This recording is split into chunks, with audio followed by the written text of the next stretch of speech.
Bom, vamos receber então o Roberto Requião. Ainda não está na tela, né? Agora está aparecendo na tela.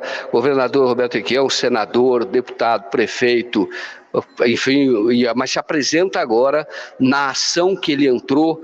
Ele está entrando com uma ação no Distrito Federal pela profissão. E ele é advogado e jornalista. Então se apresenta assim como cidadão brasileiro indignado com o que está acontecendo, ou com a privatização da Eletrobras, que na verdade, pelo que eu li da ação, não usa esse termo, mas ali foi um saque, né, governador?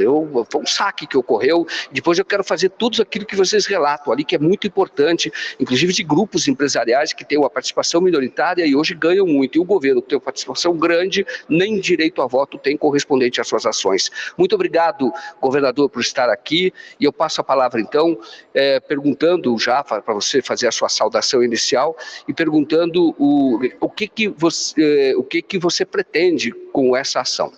Obrigado. Joaquim, boa noite. Joaquim, eu entrei com essa ação na qualidade de cidadão brasileiro. A ação popular é uma prerrogativa da cidadania. Eu fui estimulado pelo Vitor Costa, que é o diretor de comunicação do Sindicato dos Eletricidades do Rio de Janeiro, e contei com o Cláudio de Souza Neto, que é o advogado do próprio sindicato. O governo foi lesado de uma forma brutal com essa negociata da Eletrobras. O Estado tinha 65% das ações. De repente, ele fica com 43% das ações.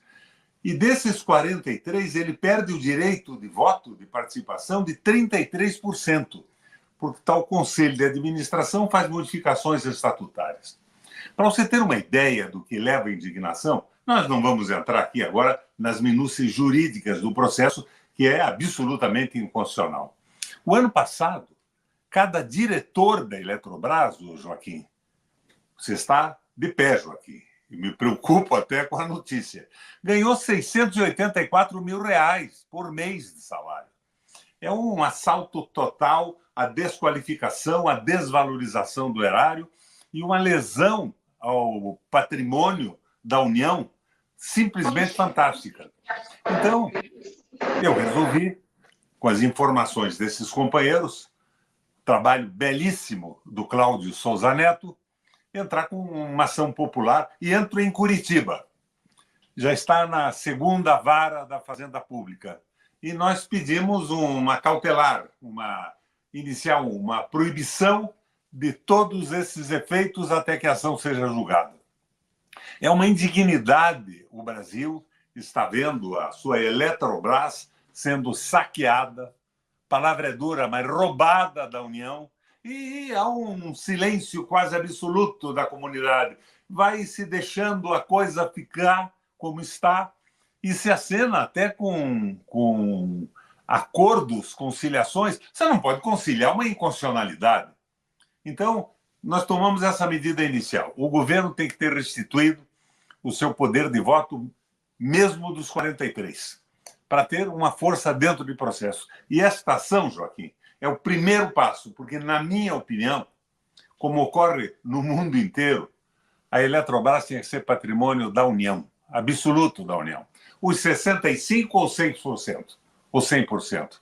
Nós não podemos admitir que empresas estrangeiras dominem, inclusive vão dominar os rios, o regime das águas e tudo mais. Então, esta ação é extremamente interessante.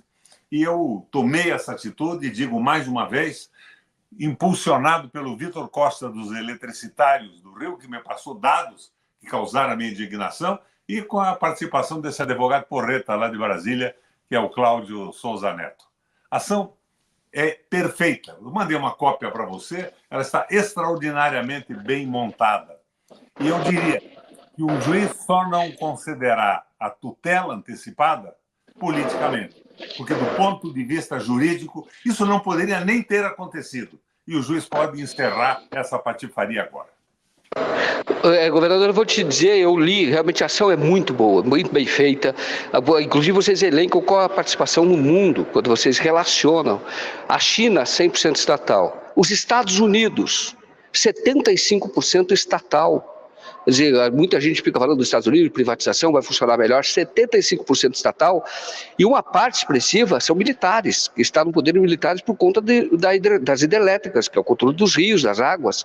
Canadá, 87% estatal, Rússia está na sua ação, 61% estatal, Noruega, 90% estatal, Índia, 92% estatal, Turquia, 44% estatal, França, 78% estatal. E aqui, né? então, foi... Para a França resolveu estatizar tudo. Estatizou tudo, era aqui, foi 78. Mas o que acontece... Esse dado é de 2019, é verdade, vocês relacionam ali, é isso mesmo, 2020, é isso que eu pegaram de 2020 relacionado a 2019, é isso. Então 100% está dando uma outra informação, isso é importante. Muito boa. A Alemanha voltou a estatizar o seu sistema, porque, Joaquim, a energia, tanto o petróleo como a energia elétrica, é o insumo básico de todo o desenvolvimento. Ela é o insumo básico para a melhoria da qualidade de vida das pessoas, ela é o insumo básico para o comércio e ela é o insumo básico para a indústria. Isso não pode ficar na mão de estrangeiros ou de grupos que se preocupam com o lucro, porque ela prejudica, inclusive, o desenvolvimento capitalista do país. É a supremacia absoluta do capital financeiro contra os interesses nacionais. Sem som, Joaquim. Tem que liberar o som, isso. Agora, tem uma coisa que vocês falam, que é um escândalo. Tem um grupo que hoje tem 4 conselheiros, que é o grupo do Jorge Paulo Lemann, 3G, e ele tem, das ações ordinárias que dão direito a voto, é 0,02%, mas ele nomeia 4 conselheiros. E ele tem uma participação expressiva nas ações preferenciais, que recebe dividendos primeiro. E parece que é uma diferença em valores de dividendos. Isso é um roubo. Claro, o governo, que tem 43%, não é isso? Tinha 65%, tem 43%. Vocês relacionam que, se ele, para vender as ações, ele deveria ter, pela lei, já que ele era o controlador, um adicional de 20%. Ele não teve adicional de 20%, tem 10% do voto, mas como a ação dele é ordinária, o Jorge Paulo Lemann, que tem 0,02%, hoje ele tem muito mais. Eu queria que você detalhasse, se você puder detalhar sobre isso, porque quando eu vi, eu falei, isso é roubo à luz do dia. Quem tem 0,2% se apropriou de um patrimônio do povo e está recebendo muito em dividendos e com essa remuneração absurda para os seus diretores. Mas aí eu te passo a palavra para entender, porque isso para mim é caso de polícia. Sem sombra de dúvida. O pessoal da Pacana repete R$1,80 por ação. E as ações preferenciais de uma espécie superior chega a R$2,40 por ação. O governo brasileiro, que montou a Eletrobras, que construiu as usinas com o dinheiro do povo, recebe 40 centavos por ação. A coisa é um absurdo completo. Isso tem que ser esclarecido.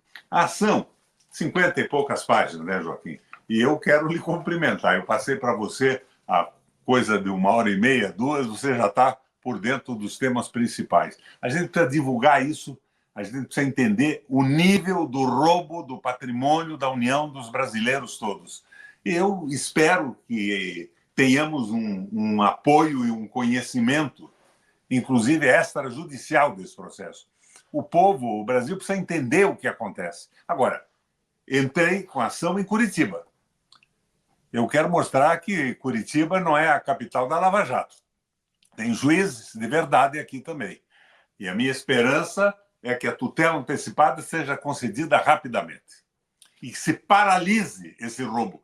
Porque eles estão aumentando os salários da diretoria, como eu disse a você, o ano passado, R$684 mil para cada um. Eles estão demitindo trabalhadores, cortando trabalhadores e estão destruindo o sistema brasileiro. A segurança energética nacional está profundamente comprometida.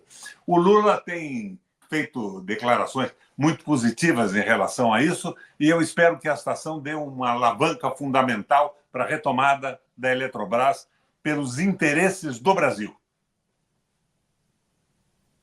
Só para liberar isso. Governador, aqui, o que você atribui esse processo? Porque vocês relacionam como foi a assembleia que foi feita internamente na Eletrobras, como é que a Eletrobras decidiu, aprovou, mudou o seu estatuto para, veja bem, quem controlava a Eletrobras no caso era a União. É a União. Era o governo Bolsonaro e o Guedes o ministro. Na verdade, e eles alteraram. Guedes. O Bolsonaro era o fantoche do governo. Pois é, o Guedes, eu vi o teu vídeo, era o Guedes, e eles alteraram, e a União, quem representava a União na ocasião, atuou contra os interesses daquela que ela representava. É isso, né? Eu pedi para você falar, porque eu realmente, você falou que eu li, que eu comecei a ler, e aí eu não parava mais de ler. Falei, nossa, mas são coisas que eu nunca tinha visto. Entendeu? Que eu nunca tinha tido realmente uma ação, recomendo. A gente vai publicar, vai fazer um texto, eu vou publicar na íntegra a ação popular. Porque é importante que vocês vejam. Eu comecei a ver, eu falei, mas eu não sabia, isso é um roubo. Mas como é que foi esse processo? Como é que a Eletrobras ela foi entregue com a participação do próprio governo, lesando o patrimônio que deveria zelar, pelo qual deveria zelar? Você vê qual era a posição do governo do Guedes, que tinha o Bolsonaro como seu garoto propaganda. Eles estavam liquidando a soberania nacional.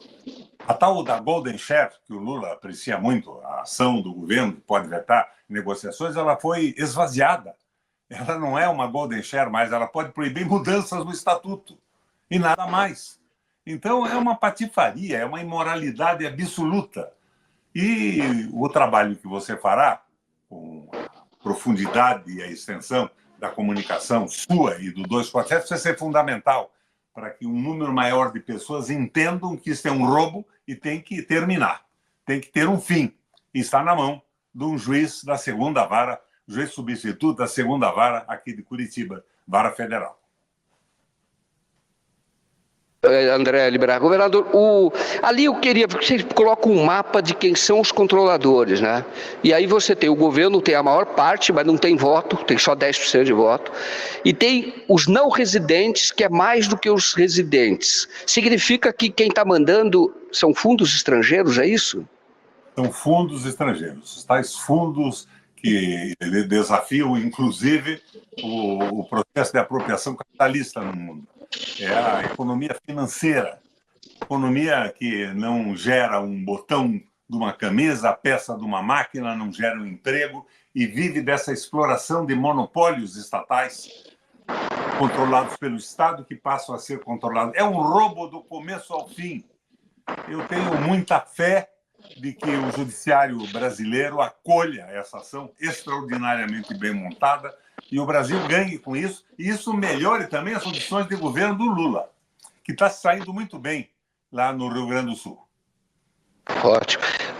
Governador, dado aquele negócio de salvar o cavalo e a cadela adotada que se transformaram de repente na Globo, no espetáculo maior da crise do Rio Grande do Sul, o que é meio inapropriado. Mas ele está indo muito bem, o governo federal está fazendo o que deve.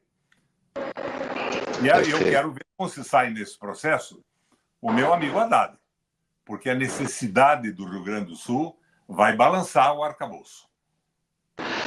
Bom, aí vamos fazer um parênteses, então, para retomar a Eletrobras. Eu vou retomar, mas agora um parênteses que é importante com a tua experiência como 3 vezes governador, prefeito de Curitiba, senador 2 vezes, então tem uma experiência muito grande de gestão, né? Como é que vai balançar o arcabouço? Porque está fora, pelo que foi aprovado, lá do decreto legislativo, está fora do arcabouço. Mas qual a implicação? O que você acha que pode ter? É ruim? Vai ser ruim para o Brasil? É isso? Não. Eu não acho que o arcabouço seja bom para o Brasil. É uma repetição do teto estabelecido lá atrás pelo Temer e confirmado pelo Guedes e pelo Bolsonaro. O que eu tenho a dizer a você é que eu conheço muito bem o Rio Grande do Sul. Eu fui governador do Paraná, o Colares era governador do Rio Grande do Sul, eu era muito amigo, e sou amigo do Colares até hoje. O Rio Grande do Sul tem uma dificuldade financeira monumental. O Paraná é uma maravilha orçamentária perto do Rio Grande do Sul.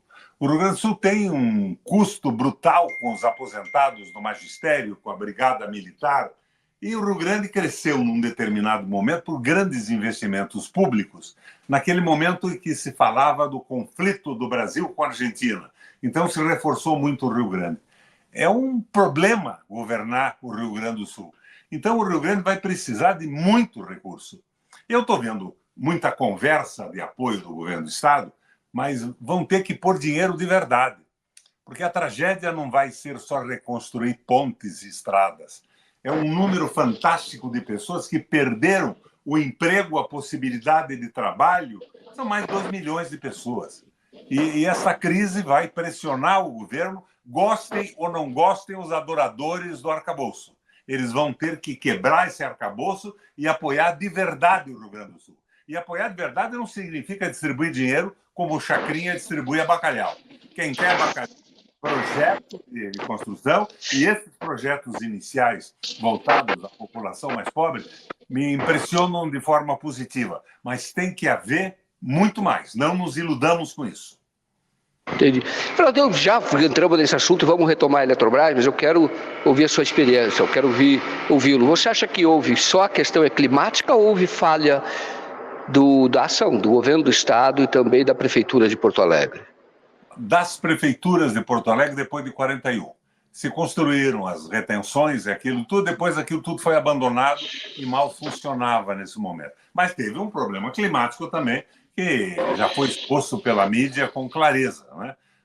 As frentes frias, a possibilidade de precipitação. Mas eu te coloco uma diferença do Rio Grande com o Paraná. Eu fui governador do Paraná. O Paraná tinha a Copel privada, que foi vendida, inclusive com apoio do governo federal, foi um erro do governo federal, que fez um número enorme de usinas hidrelétricas, que são contenções de água também. Curitiba, a cidade que eu fui prefeito, ela tem todo um trabalho de contenção, tem parques que foram feitos ao longo e ao lado de rios para viabilizar grandes contenções nas enchentes e nos excessos de água em determinados momentos. O Rio Grande parou, não tem nada disso. Agora, o que eu vejo é o governador dizendo: eu quero dinheiro. Tem que ter projeto, tem que ter dinheiro sim, não é para o governador, é para o povo do Rio Grande, é para a economia do Rio Grande.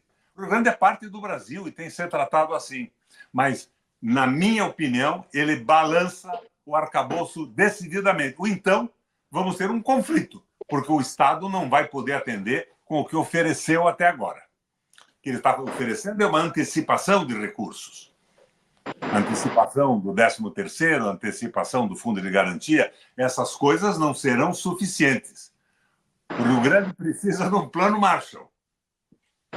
Interessante. Nesse caso, nesse momento, como é que você acha que deve ser uma administração, uma gestão? Porque hoje foi anunciado, seria ali, vai do total, 23 bilhões para o Rio Grande do Sul, com a suspensão mais o congelamento dos juros de 3 anos. Segundo a Haddad, daria 23 bilhões e seria só de 12 milhões, seria de renúncia, enfim, suspensão de pagamento. O governo não vai receber as parcelas mensais, concordou com isso. Como é que deve ser feita essa gestão? Porque realmente fica pensando, o Rio Grande vai ter esse recurso. O governador é que vai aplicar os projetos. Foi decidido aqui que as demandas serão feitas lá e vai aplicar esses recursos. Como é que pode haver essa fiscalização? Seria uma conta específica, isso foi anunciado aqui, com esses recursos só para a reconstrução do Estado. Mas como fazer para que se preserve o interesse público e não haja o risco desse dinheiro se perder ou favorecer grupos privados, porque grupos privados vão entrar pesado para reconstruir também, para participar de ficar sem muito dinheiro. É um risco que existe no governo de direita. Daqui a pouco estão se organizando grandes empresas de construção e tal, e muito pouca preocupação com o povo. O beneficiário desse apoio do governo tem que ser as pessoas. Tem que ser uma ação do governo federal movida à solidariedade, com a participação do governador também. Não se exclui. Não se pode transformar isso na brincadeira do Chacrinha. Jogar dinheiro para cima para ver o que vai acontecer. Projetos, fiscalização de projetos, clareza absoluta e apoio de verdade ao Rio Grande do Sul.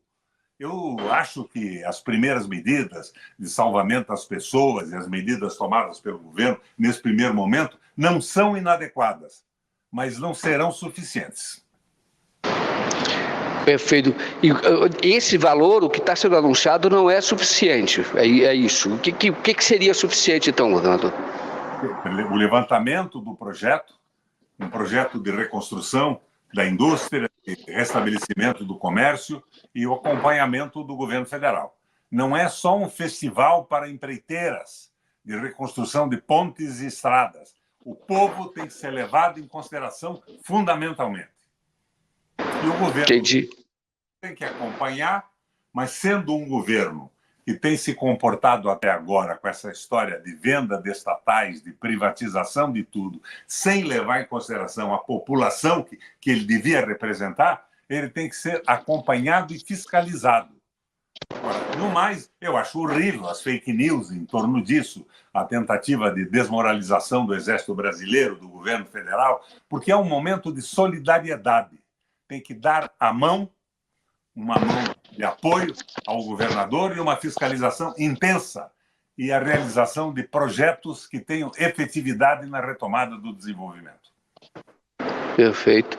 Bom, quer acrescentar algo sobre a crise do Rio Grande do Sul? Podemos voltar para a Eletrobras? Podemos voltar.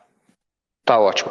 Porque você, aqui, isso que eu achei importante, que você coloca a questão do Golden Share, né? Que está na mão do governo, mas o governo só tem o poder de veto para alteração estatutária. Só que, para ver, ele não pode propor, né? Quem propõe é o grupo e ele pode vetar. E não pode vetar nada. O governo foi totalmente desarmado. A União foi safadamente roubada. A capacidade de interferência do interesse público através do governo desapareceu. E quem comanda isso é aquele pessoal que deu o desfalque das lojas americanas. 50 e poucos bilhões de reais. Então, exato. Não, quando você...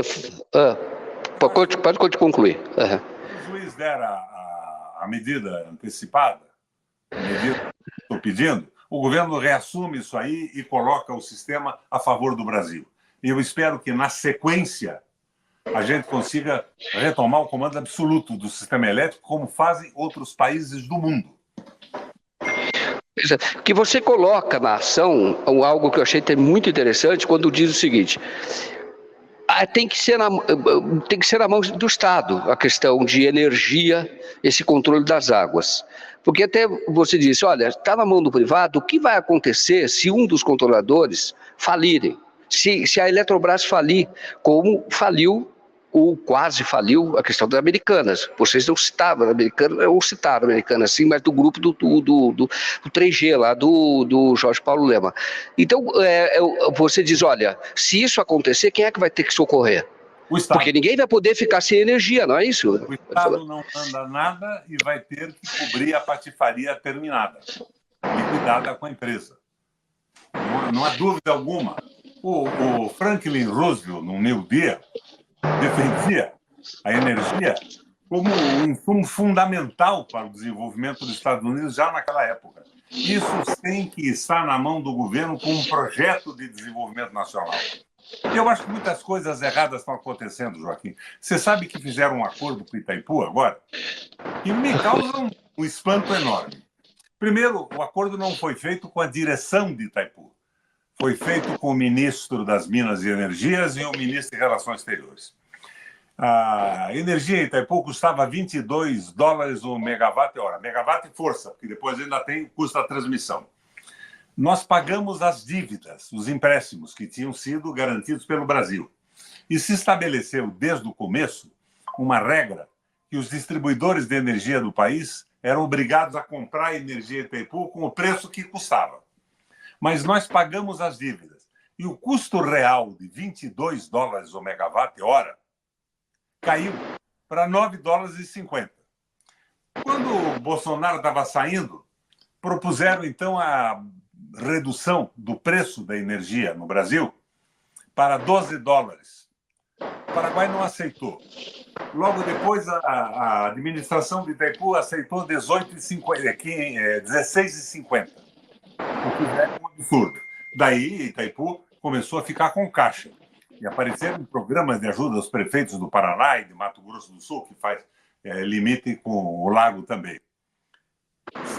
Meio tipo chacrinha. Dinheiro para todo mundo, sem projeto, sem fiscalização. Um erro. Mas daí o ministro das Relações Exteriores e o tal do Alexandre Silveira vão discutir com o Paraguai e sobem o preço para R$19,70.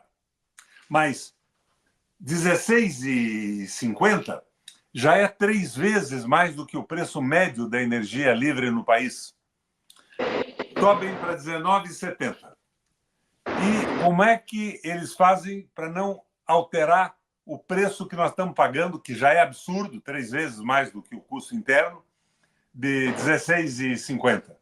Itaipu paga ao Paraguai. Itaipu, com seu R$16,40 vendido no Brasil, pega $3 e acrescenta aos 16 e pouco e leva para R$19,70. Então, é um disparate, é uma esbórnia.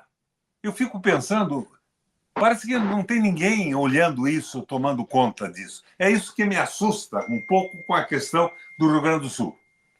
Eu sou um apaixonado, você sabe, pelos discursos do Lula, pela história dele e tudo mais.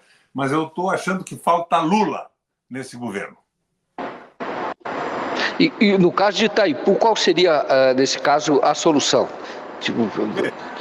Vamos supor que eu fosse o comandante desse processo todo.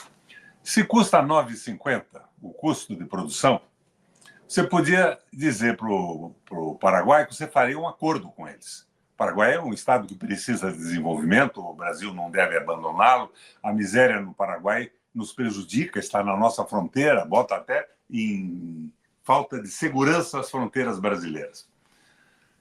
Eles podiam dizer o seguinte: paraguaios, o Brasil não compra mais a usina, a energia de vocês. Eles têm 50%. Eles gastam uma parte e vendem o resto para o Brasil. O Brasil não compra, vocês vendam para quem quiserem. Os R$16,50 são 3 vezes o preço do mercado interno brasileiro. Isso daria força ao governo para fazer uma negociação. Se o Paraguai tivesse algum dinheiro, mas obras, R$12,00, e que ele reduzisse o custo da energia dentro do país ao mínimo possível. Você já imaginou, Joaquim, o que aconteceria com o Paraguai nos próximos anos com uma energia extremamente barata, oferecendo às indústrias do mundo inteiro para se desenvolverem e regulando essa oferta com emprego e transferência de tecnologia? Nós tínhamos que negociar isso, mas não, os caras foram lá e levantaram para R$19,70. O que tem na cabeça desses ministros? Agora, voltando aqui, então, para a gente falar de novo da Eletrobras, você cita um caso também cita o caso da Embraer. Você cita o caso da Embraer e lá o Golden Share foi diferente, lá protege o interesse nacional. E lá nenhum privado tem mais do que 5%, algo assim, que você coloca lá. Não é isso? Então, você pode explicar melhor qual foi a diferença e como esse modelo da Embraer é menos lesivo, ou talvez, no caso da eletricidade, nem deveria ser adotado, mas qual a diferença desse caso? A diferença é que os acordos internos da Eletrobras esvaziaram a possibilidade de ação da Golden Share. A Golden Share virou um enfeite, um brinco, ela não tem efetividade nenhuma mais na Embraer. É um escândalo absoluto. Eu estava no Senado quando nós negociamos as questões da Embraer, ainda o esquema de vigilância do Brasil, e o Lula acredita muito que a Golden Share, mais as ações ordinárias que dão direito a voto, na mão do Estado, garantem o comando desse processo. Eu já não acredito muito nisso. Você veja a Petrobras. Quando nós botamos as ações da Petrobras na Bolsa de Nova York, ficou valendo as regras da Bolsa e a justiça americana. As coisas estão mudando, a realidade está em constante mutação contra o interesse público. Entendi. Agora, governador, houve uma mudança. O que eu digo na Embraer, vocês citam que lá, por exemplo, houve uma preocupação em manter o controle nacional. É isso, no caso da Embraer? E não é o caso da Eletrobras, né? Não é. A Eletrobras tem que manter o controle nacional.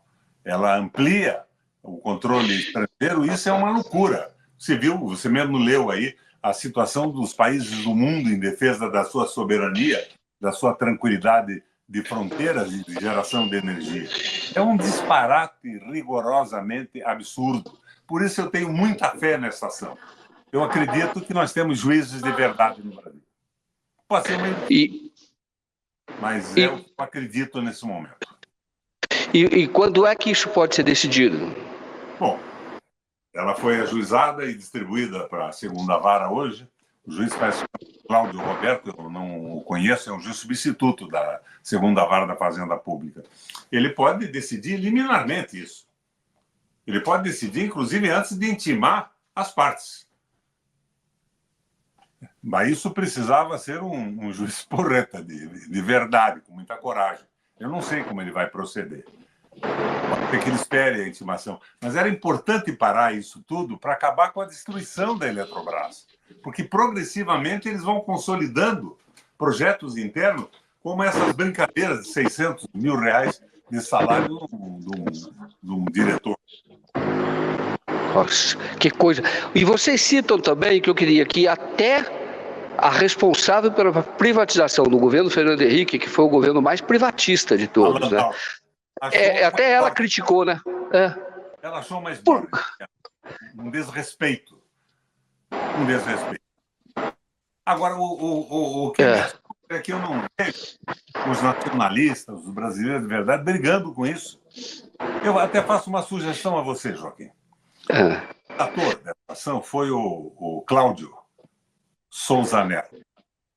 Faz uma entrevista com ele, ele esmiuça os detalhes do texto. Vai ser eu aceito a sugestão, inclusive do Vitor Costa também, né? Que também foi os que me impulsionaram a tomar essa atitude. Brasileiros de verdade por aí. Qual seria, eu diria, pergunto a você, né? Qual você acha que deve ser o modelo de gestão do Brasil? Perguntando pelo teu perfil ideológico, você é um nacionalista, um nacional desenvolvimentista. Qual deveria ser o modelo ideológico? Admitiria a privatização, mas não para tudo, é isso? Não, eu acho que nessas empresas estratégicas, o Estado tem que comandar. Quando eu fui governador, eu admiti uma pequena participação privada. Porque nós temos também, Joaquim, dentro de uma empresa pública, o fenômeno do corporativismo. O corporativismo é uma manifestação coletiva do individualismo e do egoísmo. Então, os grupos internos querem estabelecer uma dominação completa sem se incomodar com o interesse público, com a solidariedade com as pessoas que são usuários do serviço. Agora, hoje, com as possibilidades da internet, empresas totalmente abertas, informações acessíveis a mim, a você, a qualquer pessoa que queira tomar delas conhecimento a qualquer momento do dia, eu acho que até dispensaria essa participação privada. Mas não acho que seja nociva. Ela ajudaria a fiscalização, mas jamais no comando estratégico de uma empresa vital para o desenvolvimento e a segurança de um país. Tá ótimo. Deixa eu chamar aqui o deputado Bongásio, estamos ao vivo aqui, o deputado estava aqui, então o deputado está aqui, não sei se você participou agora no Rio Grande do Sul, da reunião... Padilha. Participou, né?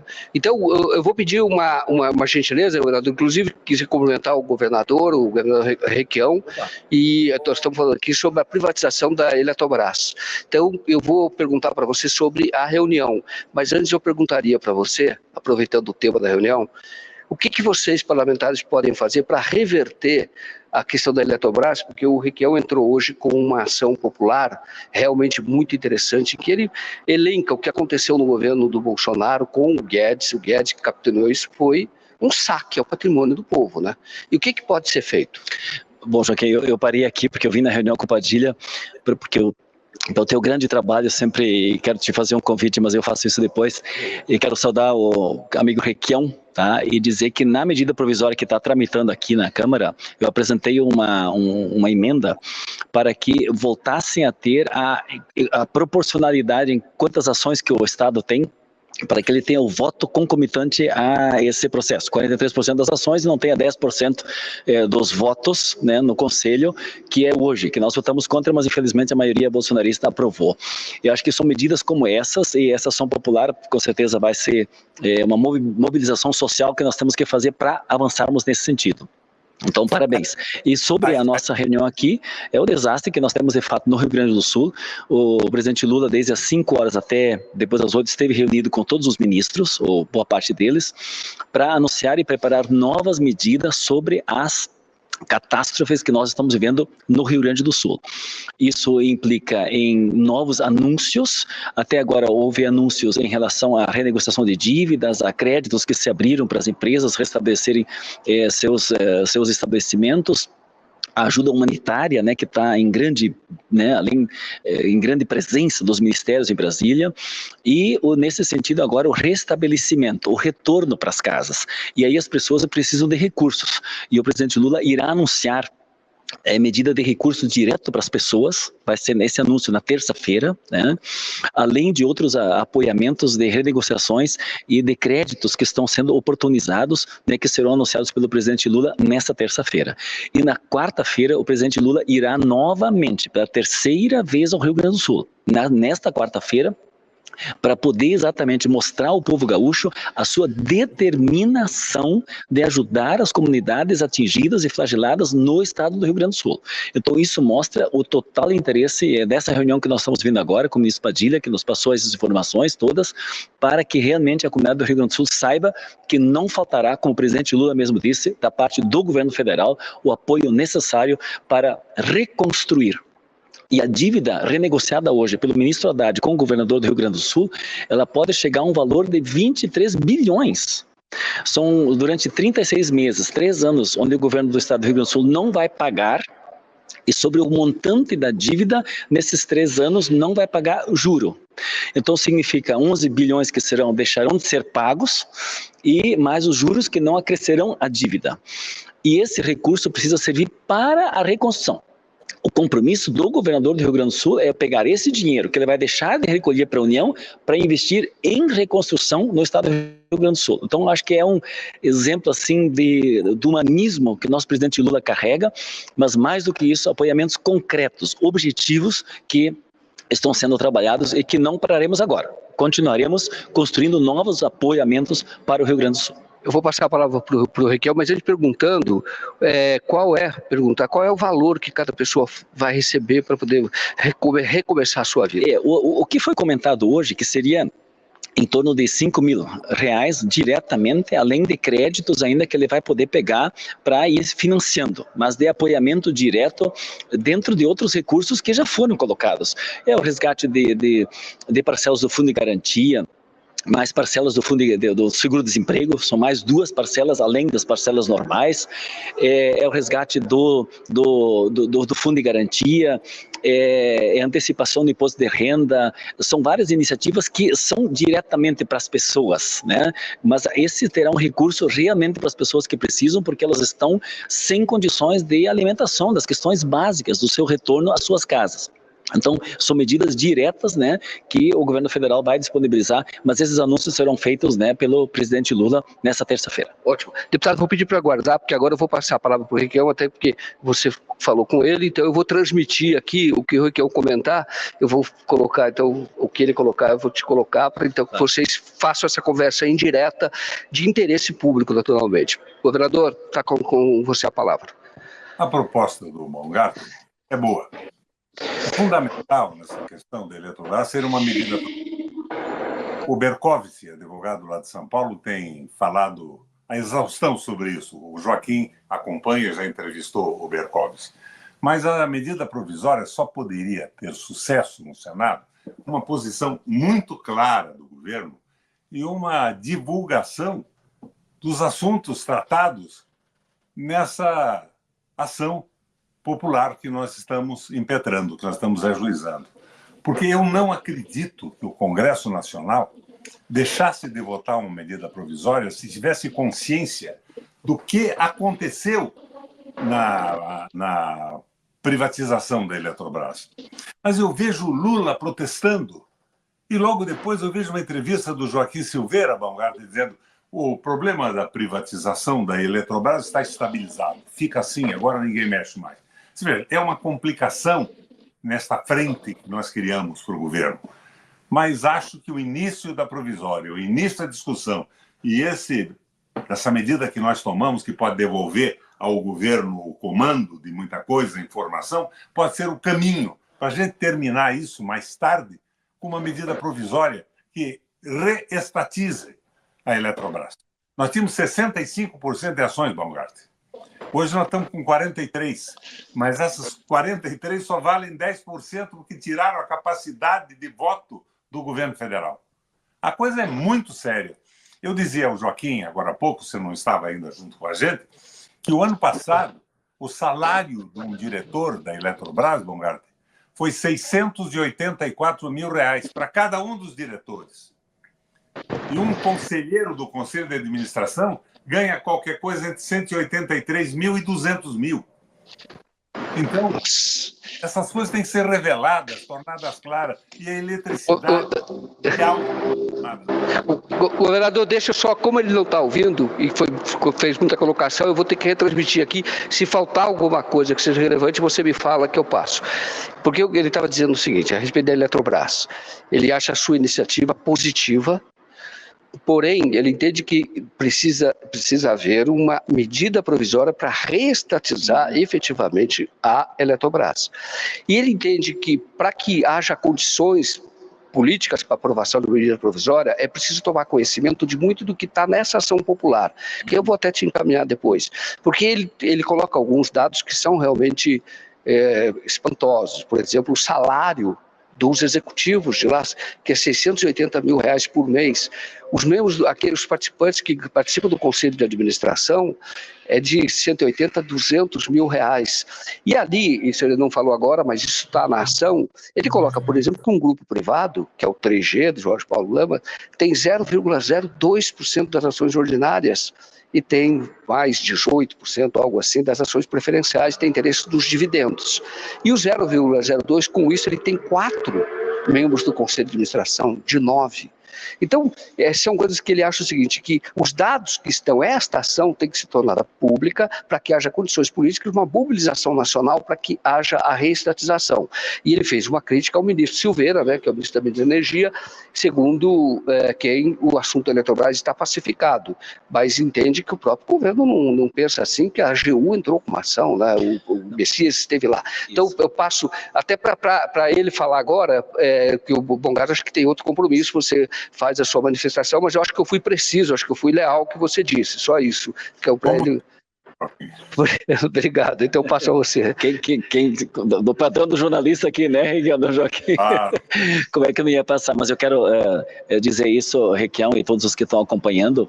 De fato, nós precisamos criar força política, ter espaço, inclusive nas ações, para o Executivo poder apresentar. Acho que tem essa cobrança sobre o Executivo, que entrou com a ação, né? Outro dia nós estávamos, inclusive, com o Messias, e a decisão do ministro do Supremo era para que se chegasse num entendimento. E agora foi prorrogado, inclusive, esse espaço para chegar no entendimento, enquanto isso tem a tramitação da medida provisória. Então, eu imediatamente, assim que eu tiver acesso, eu quero sim que possa ter acesso o mais rápido possível a essa medida, eu vou ajudar a divulgá-la, tá? Inclusive na tribuna da casa, fazer o debate, eu estou fazendo isso permanentemente nas redes sociais, para que a gente tenha um ambiente para...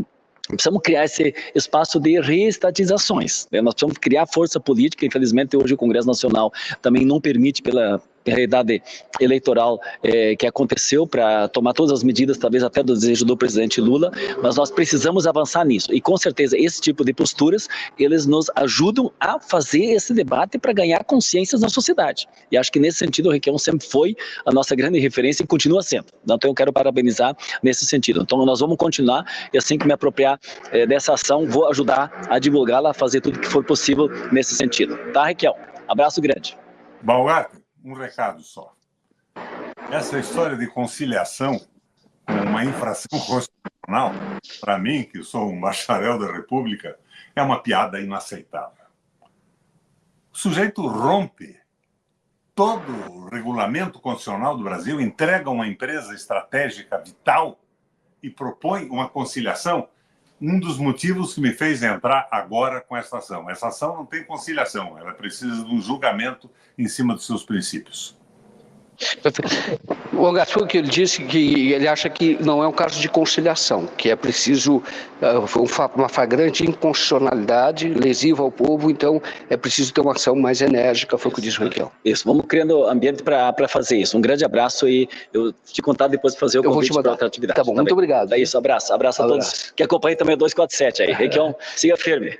Obrigado, então, parabéns pelo trabalho. Parabéns ao pessoal trabalhando até agora aí na reconstrução do Rio Grande do Sul, que preocupa a todos, né, Requião?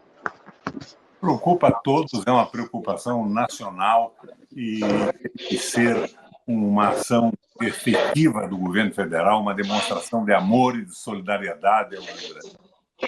Não é com as medidas, não é com lacração de personalidades artísticas ou públicas que nós vamos resolver isso. Nós temos que resolver com uma interação de todas as instâncias da administração, municipal, estadual, federal, todas as instâncias, somando para resolver esse problema e fazer o Rio Grande retomar o seu processo de desenvolvimento. Agora, é claro, nós temos que cuidar rapidamente da vida das pessoas, do emprego e das barragens, que foram praticamente abandonadas. Foram feitas depois de 41, foram feitas algumas, boas, mas não foram suficientes, estavam abandonadas. Não chegaram a funcionar as comportas e tudo mais. Isso tem que acontecer. O governo do Rio Grande é um governo que pegou a lei de meio ambiente de 500 capítulos e modificou todos a favor da destruição. São coisas ininteligíveis. Mas não é o nosso papel fazer a criticação do leite. Precisamos da integração agora, da consciência do que aconteceu e por quê, e trabalhar juntos. Perfeito. Requião, eu vou fazer uma pergunta que é a seguinte: você acha que vai mudar? Existiu um movimento no Rio Grande do Sul, inclusive de separatismo do Brasil, e hoje está se vendo como o Brasil está participando desse processo, com a solidariedade muito grande. Você acha que pode haver uma mudança de cultura? Porque não é a maioria, claro que não é, um movimento pequeno, mas se fala muito de separatismo. Você acha que isso vai mudar? Você acha que o Rio Grande do Sul passa a olhar o Brasil de uma maneira... Não é o Rio Grande, uma minoria, mas que é barulhenta. Vai olhar de maneira diferente para essa questão? O Rio Grande tem 497 municípios, não é isso? Uhum. 446, se não me engano, foram alagados. O Rio Grande foi praticamente destruído. Ele depende da solidariedade brasileira agora. Isso acaba com essa história de separatismo. O Brasil tem que se debruçar sobre o Rio Grande nesse momento. Um esforço nacional de recuperação. E isso tem que acontecer. Eu acredito que por parte do Lula é fácil. O Lula tem solidariedade. O Lula sabe o que é sofrimento, miséria, desemprego, salário mínimo e tudo mais. Mas eu tenho preocupação com esta frente, que para mim, hoje, é uma frente da desesperança. Quando o Alexandre Silveira diz que está estabilizada a situação, vai ficar como está a Eletrobras, eu já fico profundamente decepcionado. Quando o ministro da Minas e Energia e o ministro de Relações Exteriores vão para o Paraguai e acertam uma energia que custa de produção R$ 9,50 para ser vendida por R$ 19,70 para o Paraguai, eu acho que estão brincando. Isso não é governo, é falta de inteligência, de competência, é uma farra. A favor de quem, eu não sei. Requião, e qual poderia ser o modelo, já que o governo não tem maioria no Congresso, muito pelo contrário, né? Hoje tem uma extrema-direita lá, uma perigosa no Congresso. Qual seria o caminho? Eu acho que o governo está sem projeto, Joaquim. Está sem projeto. E não tendo projeto, os congressistas brigam pela sua reeleição. Eu estava no Congresso quando votaram a emenda obrigatória. Você lembra por que votaram a emenda obrigatória? Porque o nosso governo, eu era do PMDB, apoiava o governo abertamente. Porque o nosso governo acabava liberando emendas só para o pessoal mais chegado aos ministérios e ao governo. Mesmo os do partido, do governo, não recebiam aquilo. Então os caras disseram, tem que ser a emenda obrigatória. Faz a emenda, o governo tem que pagar. Senão nós vamos perder a eleição. Porque eles fazem um acerto, uma conciliação com o adversário, interno do meu partido ou não, e eu não me reelejo. E votaram aquilo. No governo do Bolsonaro, isso se transformou numa coisa muito maior, numa aberração total. Não acabou até hoje. São coisas que podem ser substituídas por um projeto de Brasil. O Lula coloca um projeto de Brasil moderado, Joaquim, nada de radicalismos, mas sem a concessão que eu estou vendo ao capital financeiro, que manda em tudo. Vou te dar um exemplo concreto. Quer ser universal, cante a sua aldeia. Nós temos uma eleição de prefeito em Curitiba. O governador Rato é bolsonarista, aberto, confesso. O candidato a prefeito da cidade está no partido do Bolsonaro. Você sabe quantos ministros apoiam essa candidatura, porque são dos partidos ligados ao governo do Estado e à prefeitura? 10 ministros. Veja, fica complicado o negócio. Essa frente ampla me causa decepção e desesperança. É claro que não pode ser uma guerra, essa polarização, uma estupidez, mas não pode ser também essa negociação continuada sem projeto. Eu acho que o Lula acorda num determinado momento, coloca um projeto simples, aristotélico, eu tenho falado, né, Joaquim? Ato eficiente e ato meio, sem radicalismo pela esquerda e nem pela direita. Um projeto sustentável. E na linha do Guerreiro Ramos, nós abrimos a comunicação do Brasil para discussão. E o povo vai votando as modificações que acha que deve fazer. Assim não se impõe nada, mas a discussão leva ao convencimento popular. E o Brasil avança dessa forma. Nós temos exemplo no mundo inteiro. O que acontece de bom e de ruim nos Estados Unidos, na China, na Rússia, em todos os países. Nós podemos aprender nesse grande debate. E nós temos um país maravilhoso, de gente maravilhosa. Agora, o que eu vejo hoje, Joaquim, é a prevalência do Enzo Faleto e do Fernando Henrique. Teoria da dependência. Então, de repente, os políticos deixam de representar a população e passam a representar o liberalismo econômico. Um negócio aqui, um negócio ali, comissões, vantagens, prestígio até popular e eleitoral de um sujeito aqui, de outro não. E chegamos numa situação parecida com a da Argentina. E elegemos o Milei depois do Lula. Isso é a pior coisa do mundo. Eu quero que o governo acerte. E eu acho que a única maneira de você colaborar com isso é dizer o que pensa. Eu não digo a você que eu seja o dono da verdade, que eu tenha razão em tudo, mas dizer o que pensa, o que está errado e tentar dar sugestões para que a gente faça um governo como proposto na propaganda eleitoral. Não é? O Lula veio aqui no Paraná e disse que ele ia acabar com o pedágio ladrão, que era o maior roubo da história do Brasil. Não custará mais de R$5. De repente ele conversa com o piá do Renan, com o filho do Renan, e ele faz o pedágio que o Bolsonaro tinha proposto e não tinha feito para não ser liquidado na eleição. Foi o governo federal que fez. O BNDES ajudou a vender a Copel. Era o maior sócio depois do Estado do Paraná, podia ter participado junto com a gente para evitar essa loucura. A Copel está que nem a Embratel, atomizada. Está vendendo 11 usinas hidrelétricas agora, pagas, usinas velhas, que não tem mais financiamento nem nada. É um absurdo total. E você vai ver o candidato do governo, do Bolsonaro, aqui vai ter apoio de 10 ministros do Lula. É isso que me faz continuar na política. Esse menino que você está vendo aqui, de 83 anos, não quer desistir de manter vivos os seus ideais.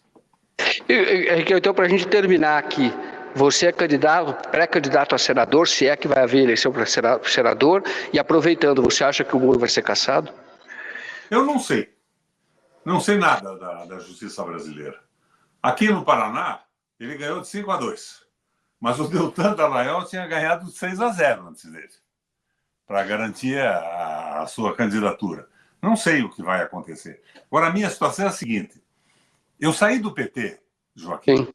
Eu não rompi com o PT, eu saí. Eu achei que essa coisa de seguir as propostas da Frente da Esperança não são de um partido que aposta na transformação do Brasil, nas mudanças.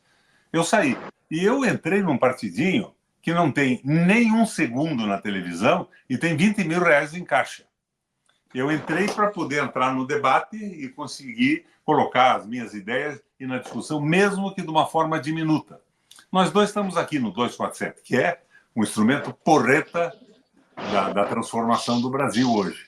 Mas, porém, todavia, contudo, nós não chegamos ao dedinho mingo do pé da Globo. Então, mas temos que insistir na discussão e no espaço. Você colocou o Baumgarten. Eu gosto desse cara. Um cara sério, firme.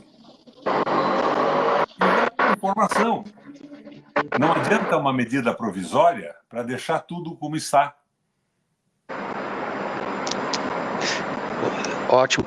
Requião, obrigado. Tem aqui, encerro o nosso programa com um comentário da Marisa Werkmeister. Ela diz: o Brasil precisa de muitos Requião, fora covardes. Aqui o comentário da Marisa Werkmeister. Então, eu encerro o programa, passo a palavra para você fazer a sua despedida, porque nós é 21 horas e 1 minuto, a gente termina às 10, mas eu faço o encerramento, passo a você para fazer esse encerramento de hoje. Obrigado mais uma vez por aceitar o nosso convite, por estar aqui. Joaquim, meu agradecimento a você, ao Atushi, pelo espaço que me deram para colocar algumas ideias. Apreciei muito a sua intenção de divulgar essa ação popular. O Brasil precisa saber em detalhe o que aconteceu e o que acontece na Eletrobras. Isso é o positivo, é o que nós podemos fazer. Nós somos jornalistas, você é, eu sou também, eu sou jornalista e advogado, sou planejador urbano, mas nós não podemos deixar de falar, mesmo que digam, vocês não vão mudar nada. O Alexandre Silveira já disse que está tudo estabilizado, não muda nada. Nós temos que insistir, porque somos brasileiros. E eu assino esta ação popular, não é na condição de 3 vezes governador, 2 vezes senador, presidente do Parlamento Europeu Latino-Americano, co-presidente. Eu assino na condição de cidadão brasileiro. Valeu, obrigado a vocês. Obrigado, Requião, obrigado a todos vocês. Peço para a Andréia encerrar, então, a transmissão. Muito obrigado, Requião.